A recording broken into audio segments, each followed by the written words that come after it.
मुक्तास्तिष्ठन्ति पंगुवत। आशा मनुष्य के जीवन की एक अद्भुत शक्ति है। इसी आशा से बंधकर मनुष्य को आगे बढ़ने, संघर्ष करने और लक्ष्य तक पहुंचने की प्रेरणा मिलती है। श्रीमती मीनाक्षी राजाराम निकम इस सुभाषित में वर्णित विचार का मूर्त उदाहरण है। 8 अगस्त 1973 को जन्मी मीनाक्षी जी मात्र 2 वर्ष की आयु में पोलियो के कारण दोनों पैरों से दिव्यांग हो गईं। कठिन पारिवारिक परिस्थितियों के बीच उन्होंने अपनी 12वीं तक की शिक्षा पूर्ण की, परंतु उन्होंने विश्व को दिखा दिया कि कमजोरी शरीर की हो सकती है, मन की नहीं। फिर फैशन डिज़ाइन, हैंडीक्राफ्ट और सिलाई में पदविका भी प्राप्त की। ये वो समय था जब उन्होंने निश्चित किया, मैं केवल स्वयं के ही नहीं, दूसरों के जीवन में भी परिवर्तन लाऊंगी।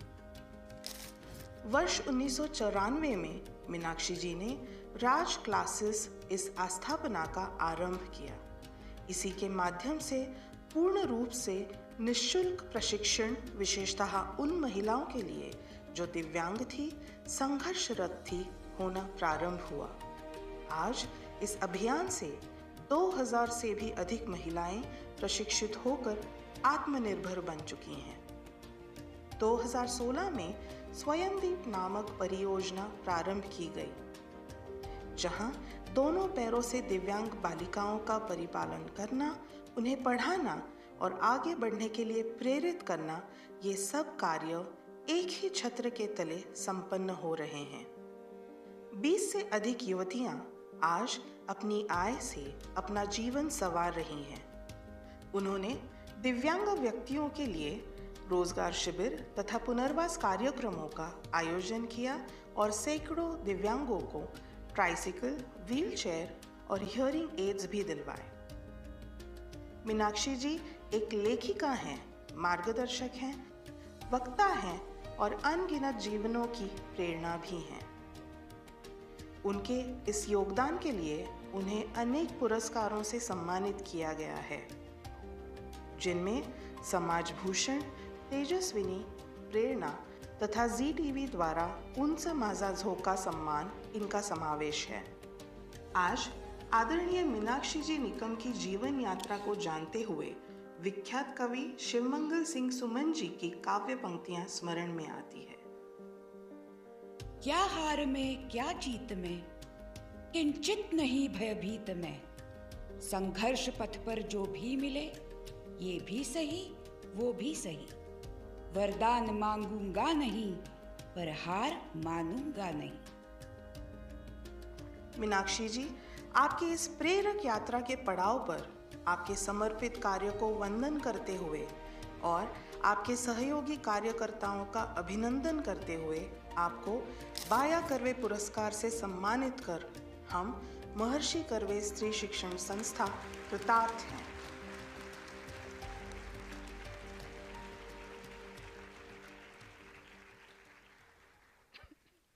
देवियों और सज्जनों, आज के इस पावन समारोह के मुख्य अतिथि डॉक्टर अविनाश वाचा सुंदर जी और मंच पर उपस्थित सभी मान्यवरों से मैं हृदयपूर्वक निवेदन करती हूँ कि वे श्रीमती मीनाक्षी निकम जी को बाया कर्वे पुरस्कार 2025 प्रदान कर उन्हें सम्मानित करें।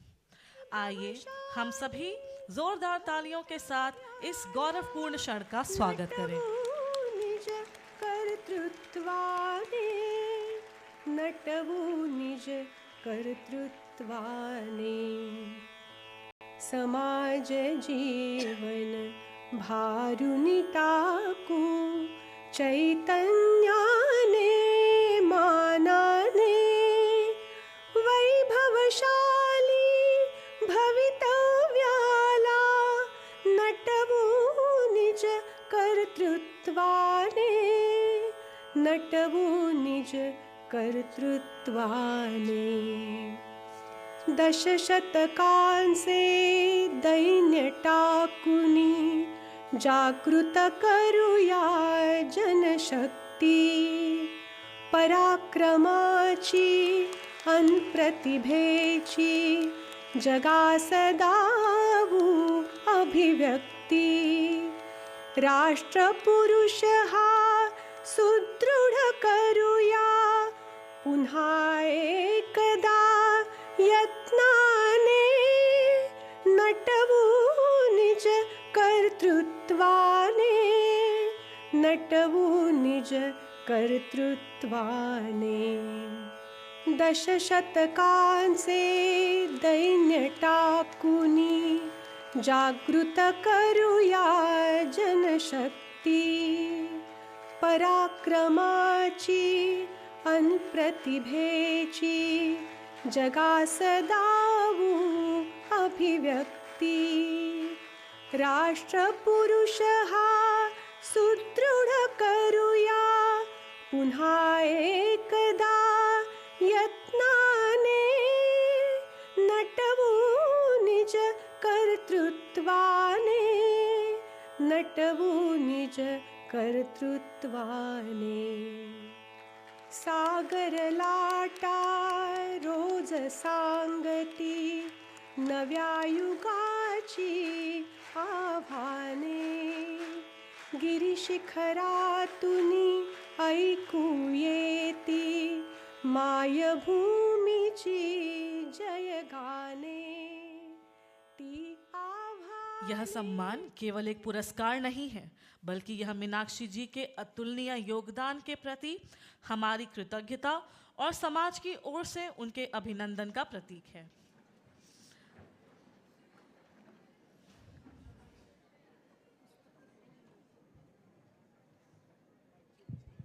यह वो क्षण है जो हम सभी के मन को गर्व, प्रेरणा और उत्साह से भर देता है. मैं हम सभी की ओर से हमारी माननीय मुख्य अतिथि का हृदय से धन्यवाद करती हूँ, जिन्होंने अपने कर कमलों से बाया कर्वे पुरस्कार प्रदान कर इस आयोजन की गरिमा को बढ़ाया है. साथ ही बाया कर्वे पुरस्कार की विजेता श्रीमती मीनाक्षी निकम जी को हृदय से हार्दिक शुभकामनाएं और बधाई. मीनाक्षी जी, आपका जीवन और आपका योगदान हम सभी के लिए सचमुच प्रेरणा का स्रोत है. आपने न केवल समाज को समृद्ध किया है, बल्कि हमें सेवा, समर्पण और मानवीय संवेदनाओं का वास्तविक अर्थ भी सिखाया है. समस्त बंधुगण, इस मौलिक क्षण ने इस पूरे आयोजन को वास्तव में अविस्मरणीय बना दिया है. हम आपके प्रति हृदय से कृतज्ञ हैं. अब मैं विनम्रतापूर्वक अनुरोध करती हूँ कि श्रीमती मीनाक्षी निकम जी अपने विचारों, अनुभवों तथा मार्गदर्शन से हम सभी को प्रेरित करें.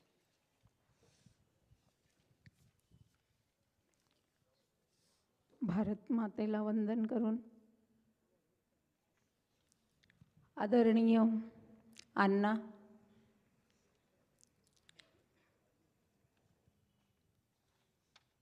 त्यांच्या या मंदिरात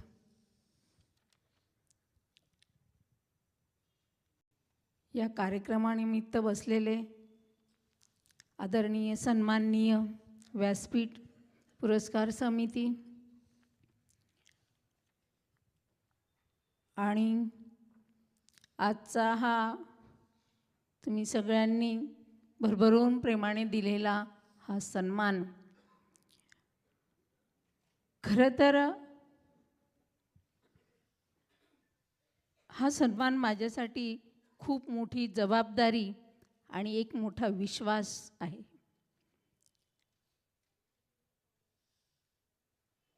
जेव्हा जेव्हा असे सन्मान होतात तेव्हा एक मोठी जबाबदारी येते आणि दुसरी म्हणजे विश्वास.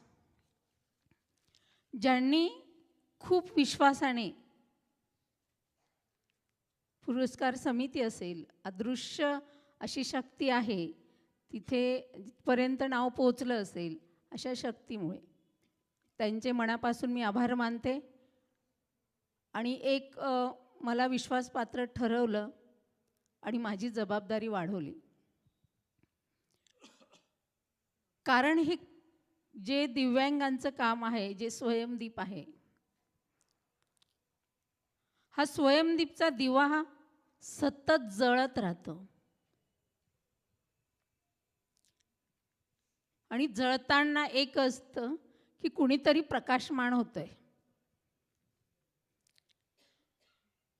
जेव्हा स्व अनुभवाने हे काम सुरू केलं,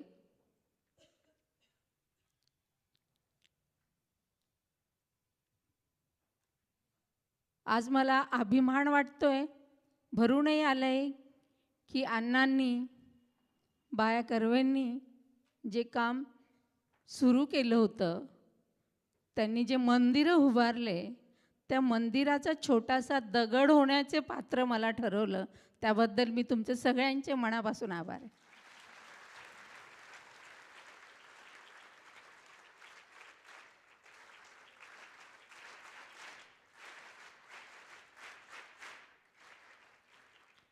स्वयंदीपची सुरुवात जेव्हा करायचं ठरवली, स्व अनुभव, स्वतःला अनेक अडचणी येत होते दिव्यांगत्व असताना.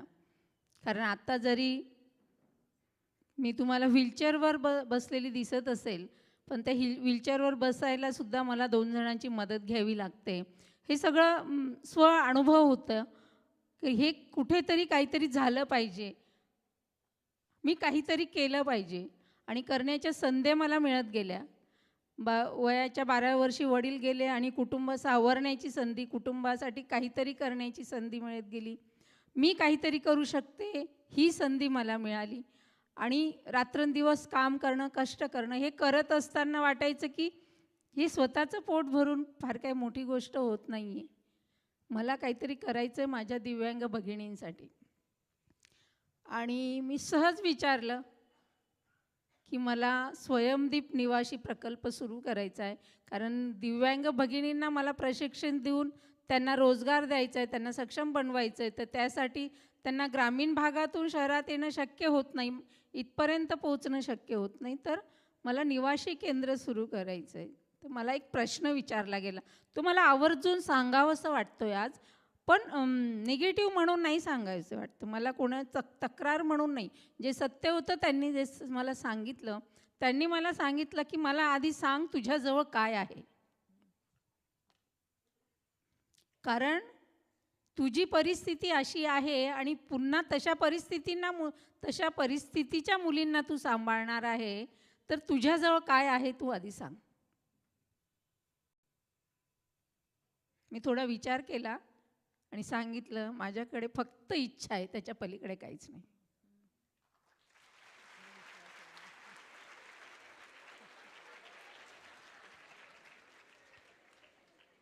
आणि त्या इच्छेला खूप हात आले. जेव्हा जेव्हा काही सांगितलं, खूप आभाळ फाटलेलं, खूप फाटलेलं आहे. अशा अवस्थेमध्ये मुली येतात की कुणीतरी घरात नको असलेली मुलगी टाकून देणं, कुटुंबामध्ये एक अडखळीचं सामान आहे, त्यानंतर कुठेतरी मंदिरात.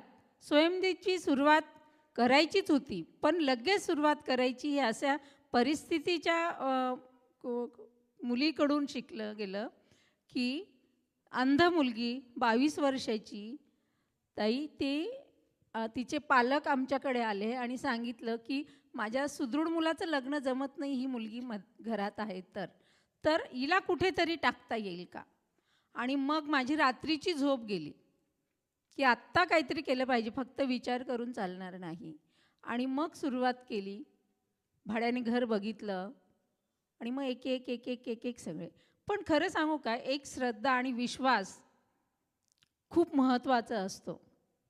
अण्णांचे जे कार्य आहे, अण्णांच्या एक एक कार्याला नतमस्तक आपण होतो, पण जेव्हा माणूस सुरुवात करतं ना, तेव्हा अनेक हात पुढे येतात आणि त्या हातांमुळे हे सगळं होतं.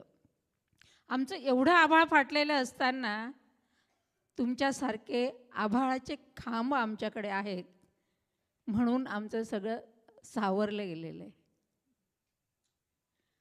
आणि आभाळाचं खांब होण्याचा हा प्रवास वेदना आणि संवेदनांचं एक नातं, की जिथे वेदना असेल तिथे संवेदना धावून येते, आणि हे नातं घट्ट होत गेलं. आणि ते कसं झालं, जेव्हा आम्ही सुरुवात केली तेव्हा पिण्याचा ग्लास नव्हता, आता वाढलं एक एक एक एक. परमेश्वराला सगळ्यांची काळजी असते, फक्त करणारा पाहिजे असतो आणि करून घेणारा पाहिजे असतो. कधी कधी मी विचार करते की अरे एवढी शक्ती कोणी दिली, तर त्याचा चमत्कार. आणि तो कुणाच्या तरी रूपाने कधी येऊन जातो. आमच्याकडे रोज आव्हानं असतात, पण विश्वास असतो की कोणीतरी येणार आणि हे दूर होणार. आजचा हा सन्मान एक खूप मोठा आशीर्वाद आहे अण्णांचा. आणि हा आशीर्वाद आमच्या स्वयंदीपसाठी मिळाला आहे.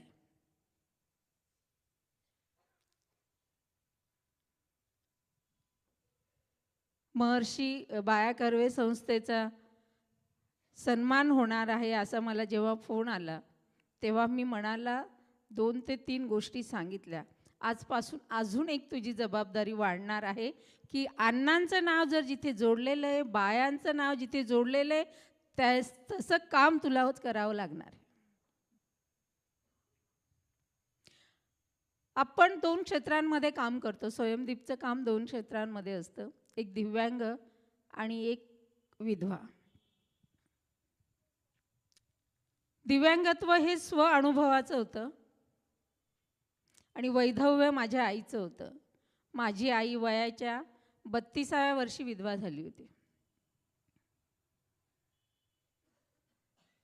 जेव्हा मी बायांचं आत्मचरित्र वाचत होती, तेव्हा विधवांना अण्णांनी जे अधिकार दिले आणि त्या अण्णांचे दिलेल्या अधिकारावर कितीतरी महिला पुनर्विवाह असेल, किती आत्मविश्वासाने ते काही करू शकले, शिक्षण घेऊ शकले. आणि अशा करत असताना आजच्या काळामध्ये सुद्धा ग्रामीण भागामध्ये त्यांच्याकडे बघण्याचा दृष्टिकोन अजून थोडा वेगळा आहे. माझे वडील गेल्यानंतर 1 वर्षामध्ये माझ्या काकांचं लग्न झालं आणि माझ्या आईला कुठल्याही पूजेसाठी घेत नव्हते. तेव्हा मी विचार केला, तेव्हा लहान होती, फक्त विचार होता, जेव्हा आपण समाजासाठी काहीतरी काम करायला सुरुवात घेऊ आणि त्याची सुरुवात असेल ती तिथली पूजा असेल, तर सगळ्या माझ्या विधवा भगिनींच्या हाताने करू. आणि निरंतर जी राज फॅशन जे आहे चाळीसगावमध्ये, त्यांची निरंतर सेवा आहे. दिव्यांग आणि विधवा महिलांना मोफत प्रशिक्षण गेल्या अनेक वर्षापासून, जेव्हापासून क्लासेस सुरू झाले तेव्हापासून प्रशिक्षण देताना एक असा विचार यायचा की फक्त प्रशिक्षण देऊन खूप मोठं काम करत नाहीये, तर प्रशिक्षण दिल्यानंतर त्यांना रोजगारही मिळायला पाहिजे तेवढाच. आणि मग त्या रोजगारासाठी छोटे छोटे युनिट सुरू केले, कॉस्ट्युमचं सुरुवात केली. असं करत करत अनेक हात जोडले गेले, अनेक मागण्याही आणि अपेक्षाही वाढत गेल्या. प्रत्येक गावामध्ये, आमचं चाळीसगाव 140 गावांचं गाव आहे, फक्त तालुका. जेव्हा पुनर्वसनाच्या कामाला सुरुवात केली तर अनेक अडचणी दिव्यांगांच्या होत्या.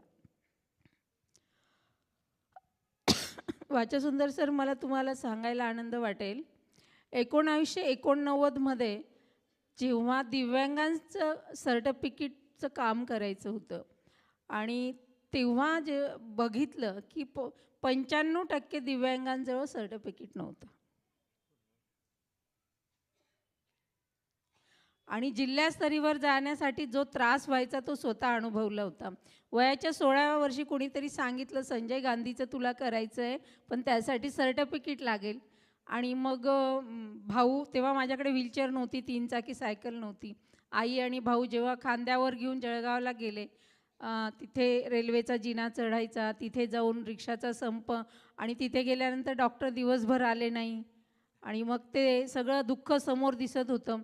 तोपर्यंत मी घरात असायची तर मला असं वाटायचं मीच एकटी अपंग आहे, बाकीचे जग दिसत नव्हतं. आणि तेव्हा सगळं बघितलं आणि आतल्या आत ती आग अशी वाढत गेली आणि आत्ताच काहीतरी करावं लागणार. आणि तिथून मग सुरुवात झाली. आणि मग तिथे विचार केला की आजपासून आपल्याला स्वतःसाठी नाही तर समाजासाठी काहीतरी करावं लागणार आहे. माहिती नव्हतं काय होणार आहे, काहीच माहिती नव्हतं. आणि डॉक्टर 5:30 वाजता आले आणि सांगितलं आत्ता काही शक्य नाही आहे, पुढच्या वेळेस या तुम्ही, आता दिवस गेलेला आहे. मी जरा आरडाओरडा केला, एवढे सकाळपासून लोक बसलेले आहेत, तर तुम्हाला द्यावंच लागणार आहे सर्टिफिकेट. तर त्यांनी थोडा विचार केला, ही जास्तच ओरडते आहे, हिचं सर्टिफिकेट देऊन द्या. तेव्हा काही ऑनलाईन वगैरे नव्हतं, त्यांनी लिहून दिलं सर्टिफिकेट. ते हातात घेतल्यानंतर ताई मी सगळ्या दिव्यांगांकडे पाहिलं आणि त्या सर्टिफिकेटकडे पाहिलं. हे सगळ्यांना नाही तर मी घेऊन काय करणार.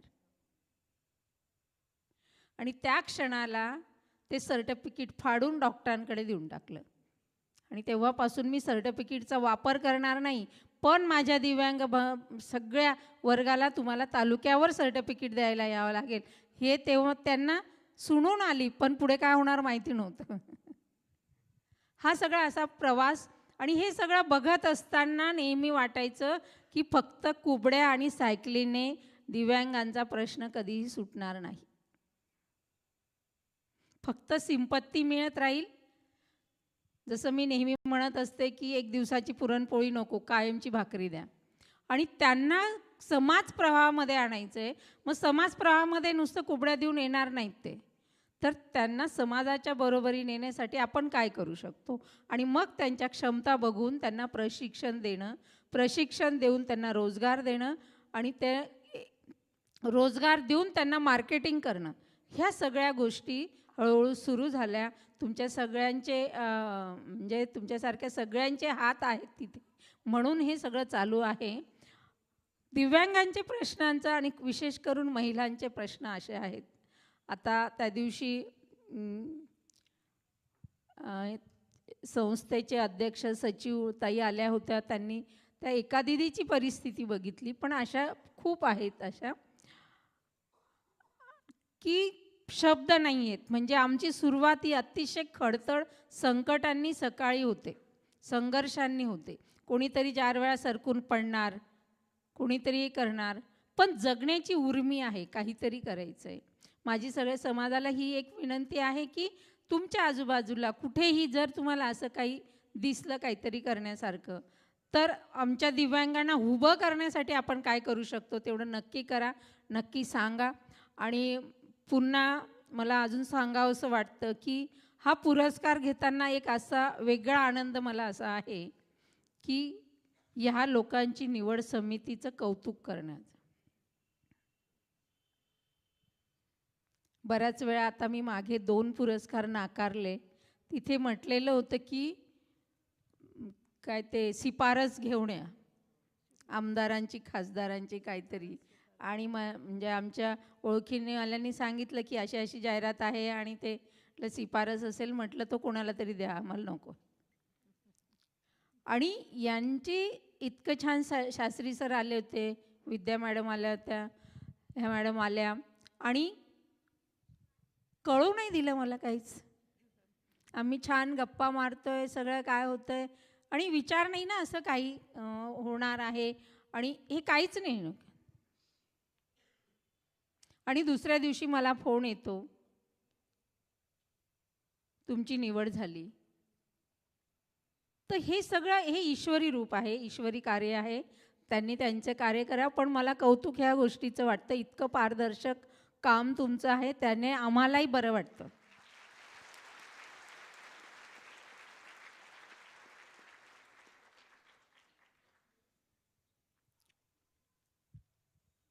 आजचा हा सन्मान, हा आशीर्वाद इथून मी घेऊन जाणार आहे. पण आज कर्वे कुटुंबाशी माझं अतिशय जवळचं नातं झालं असं मला वाटतंय. आणि हे नातं, हा आशीर्वाद सतत असू द्या, सतत तुमचं मार्गदर्शन असू द्या. आम्हाला अजून एक आव्हान मला करावंसं वाटतं, तर आम्हाला संध्या द्या. आमच्या इथे गारमेंट युनिट आहे, कुणाच्या शाळेच्या संस्था असतील, कुणाचं मेडिकल कॉलेज असेल, कुणीतरी काही शिवणला देत असाल, तर त्यासाठी स्वयंदीपला एक संधी द्या. आणि ह्या संधीसाठी आम्ही तुमच्यासमोर हात पसरवणार आहोत. तर आमच्या संस्थेचा एक उद्देश आहे, हातांना दान नका पण काम द्या. त्या कामाने आम्हाला परिपूर्ण समाज प्रवाहामध्ये उभं राहण्याची एक शक्ती मिळते. आणि हे फक्त काम तुमच्यासारखे ईश्वरी कार्य करणारे करू शकतात एवढंच मी मागणी मागते आणि आशीर्वाद घेऊन थांबते. धन्यवाद.